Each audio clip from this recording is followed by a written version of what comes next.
Good morning everybody. आज हम पढ़ेंगे मानव प्रजाति में काकेसाइड प्रजाति।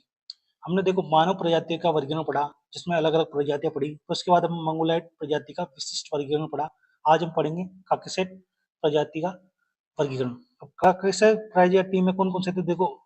काकेसाइड प्रजाति में अपने अंग्रेज आते हैं, पंजाबी आते हैं, ये पठान लोग आते हैं, और एक हल्के फुल्के जो अपने नीचे के एरिया के जैसे मलानी एरिया के भी आते हैं। विश्व में लगभग 55% जनसंख्या किसकी है? काकेसाइड की। कितनी? 55%। ये कहाँ कहाँ रहते हैं देखो। मेन तो यूरोप में रहते हैं, उत्तरी अफ्रीका में रहते हैं, ये अफ्रीका यूरोप में रहते हैं, दक्षिणी एशिया और भारत में रहते हैं, और पश्चिमी और मध्य एशिया में रहते हैं, जैसे अफगानिस्तान, तुर्किस्तान, ईरान। ये सब क्या है?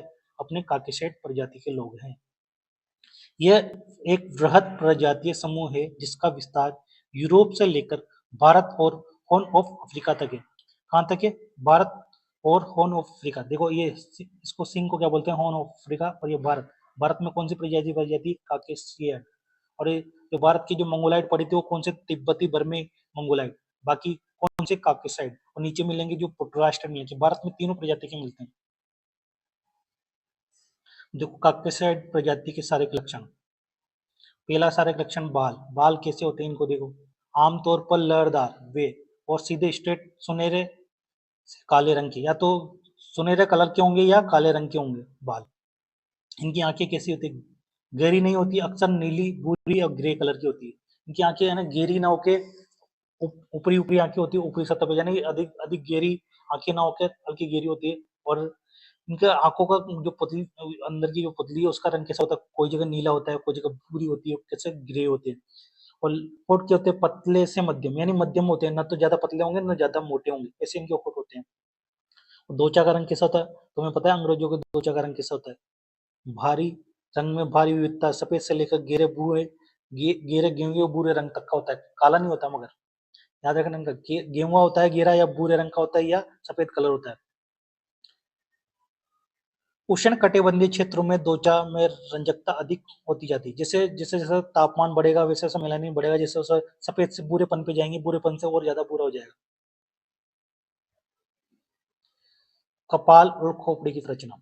अब देखो हम काकेसाइड लोगों की अगर खोपड़ी की संरचना देखिए और कपाल देखिए तो क्या होता है देखो। माथा कैसा ऊंचा और सीधा होता है। माथा कैसा ऊंचा और सीधा होता है।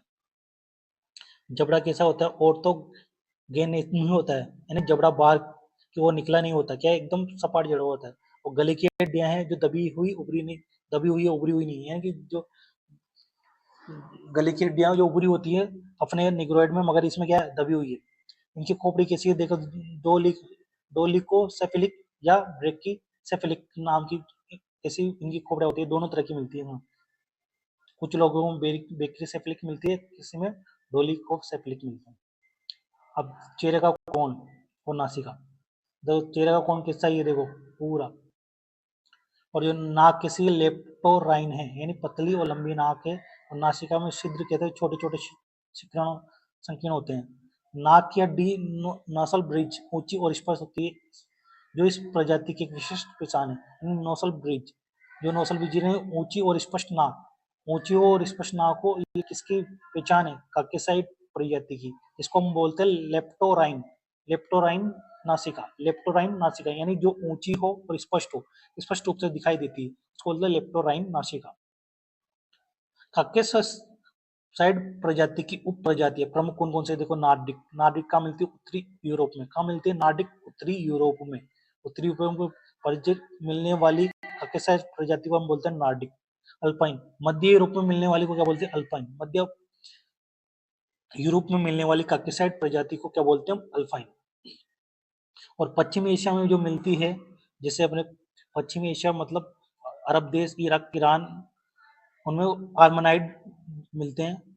और भूमध्य सागर में मिलते हैं। दक्षिणी पूर्व भूमध्य सागर प्रजाति का मिलती है दक्षिणी यूरोप, उत्तरी अफ्रीका। और भारत में कौन सी मिलती है? भूमध्य सागर।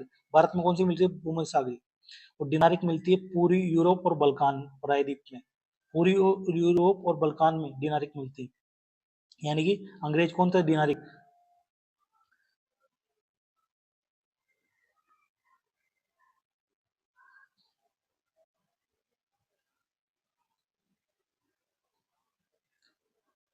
हम नार्डिक और अल्पाइन में अंतर देखेंगे। नार्डिक और अल्पाइन क्या अंतर है अल्पाइन में।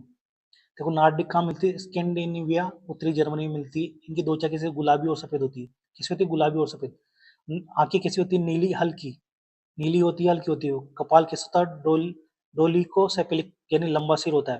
कैसा होता है लंबा सिर, ये देखो ये लंबा सिर। अरे अल्पाइन कहाँ मिलते हैं, मध्य और पूर्वी यूरोप में मिलते हैं, मध्य और पूर्वी यूरोप में मिलते हैं। जो रशिया से टच एरिया है उसमें मिलते हैं।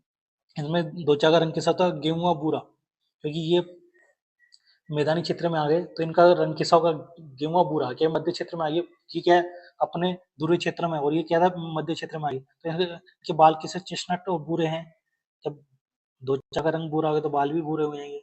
और कपाल सिर कैसा होगा ब्रैक्टिसेफेलिक, चौड़ा सिर हो गया उनका, कैसा लंबा सिर।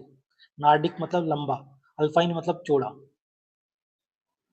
भूमध्य सागर प्रजाति, देखो काकेसाइड की भूमध्य सागर प्रजाति ये पूरा ये अपने इंडिया से कवर करते हैं, पूरा जो एरिया है अफगानिस्तान ईरान उज्बेकिस्तान वाला, ये इसके आसपास के भूमध्य सागर के चारों तरफ के देश है वो सारे कौन से हैं भूमध्य सागरीय काकेसाइड प्रजाति। इसका विस्तार पुर्तगाल से लेकर भारत तक। इससे सबसे पुरानी श्वेत उप प्रजाति माना जाता है। भारत की जो भूमध्य सागरीय प्रजाति है सबसे पुरानी काकेसाइड प्रजाति है। लक्षण, इसके लक्षण क्या है, कद कैसा है मध्यम है, शरीर कैसा पतला, रंग कैसा है गहरा, बाल कैसे लहरदार, इनके बाल कैसे लहरदार ये लहरदार वाल, घुंघराले बाल तो निगरों के मिलेंगे, इनके अगर लहरदार वाल है। कौन से वाल है लहरदार। महत्व, सिंधु घाटी और नवपाषाण संस्कृति के विकास से जुड़ी हुई है। किससे जुड़ी है, इनका महत्व क्या है, सिंधु घाटी सभ्यता और नवपाषाण संस्कृति के विकास से जुड़ी हुई, यानी कि सिंधु घाटी सभ्यता में कौन से प्रजाति के लोग से, काकेसाइड प्रजाति के, कौन से प्रजाति के, काकेसाइड प्रजाति के। डिनारिक और अर्मेनाइड, देखो डिनारिक और अर्मेनाइड में अंतर देखते हैं। डिनारिक और अर्मेनाइड में क्या अंतर है, देखो डिनारिक ऊंचा कद होता है, सिर का पिछला भाग कैसा है चपटा, पिछला हिस्सा कैसा है चपटा, है ना। और ये कहाँ मिलते हैं बल्कान क्षेत्र में प्रमुख रूप से मिलते हैं, यानी कि पश्चिमी यूरोप में मिलते हैं। अर्मेनाइड, अर्मेनाइड प्रमुख रूप से कैसा है, इनकी नाक कैसे कॉन्वेक्स होती है, उत्तल आकार की होती है। नाक कैसे बाहर की तरफ देखो ये उत्तल आकार में घूमी हुई है, जैसे तोते की नाक होती है ना वैसे। भारी शरीर होता है, तो कैसा है इनका शरीर भारी, यानी थोड़ा वजनदार होता है, हेवी वेट। तुर्की और पश्चिमी एशिया में केंद्रित होते हैं। और ये कहाँ पर मिले मुख्य रूप से, कहाँ कहाँ है, तुर्की और पश्चिमी एशिया में। जैसे अपने पेट्रोलियम देश है, जैसे अपना इजराइल, तेहरान, ईरान, इराक, ये सारे देश क्या है पश्चिमी एशिया में। भारतीय संदर्भ में इंडो आर्यन, ये भी क्या है काकेसाइड प्रजाति है, और ये क्या है अपनी इंडो आर्यन नाम से जानी जाती है। ये कहाँ मिलती है, पंजाब, राजस्थान, उत्तर प्रदेश, जम्मू कश्मीर। कहाँ मिलती है, पंजाब में मिलती है, राजस्थान में मिलती है, उत्तर प्रदेश में मिलती है, जम्मू कश्मीर में मिलती है। इतिहास, इनका इतिहास कैसा है, लगभग 2000 ईसा पूर्व मध्य एशिया से आगमन हुआ। ये कहाँ से, मध्य एशिया से आए थे 2000 वर्ष पूर्व। शारीरिक लक्षण कैसा है इनका, लंबा कद है, लंबा कद है, लंबी नाक है, यानी लंबी नाक है। त्वचा का रंग क्या है, साफ है, से लेकर गेहुए तक रंग, यानी गोरे से लेकर थोड़ा भूरा रंग तक, हल्का गेहुआ रंग, जैसे अपने सोन गेहूं का रंग होता है ना वैसा। विशेष भारतीय समूह, जैसे द्रविड़, इंडो द्रविड़न, इनका गहरा रंग होता है। काकेशडी जैसे नए नक्श होते हैं और गहरा रंग होता है। ये दक्षिणी भारत में, ये भूमध्य सागरीय और प्रोटोलास्टाइड का मिश्रण है। किसका, एक तो अपने काकेसाइड, भूमध्य सागरीय काकेसाइड और प्रोटोलास्टाइड जो प्रजाति उन दोनों का मिश्रण है। रंग गहरा है लेकिन नैन नक्श कैसे काकेसाइड के अनुसार है, रंग तो गहरा है मगर नैन नक्श कैसे है काकेसाइड के। पश्चिमी ब्रैकिसेफेलिस, यानी पश्चिमी ब्रैकिसेफेलिस, ये गुजरात, महाराष्ट्र, बांग्ला, इनमें अल्पाइन और डिग्नारिक तत्व मिलते हैं, जैसे पारसी, बंगाली और कायस्थ है। ये कौन से अपने पश्चिमी ब्रैकिसेफेलिस। तुलनात्मक अध्ययन, देखो काकेसाइड, मंगोलाइड और निगोराइड।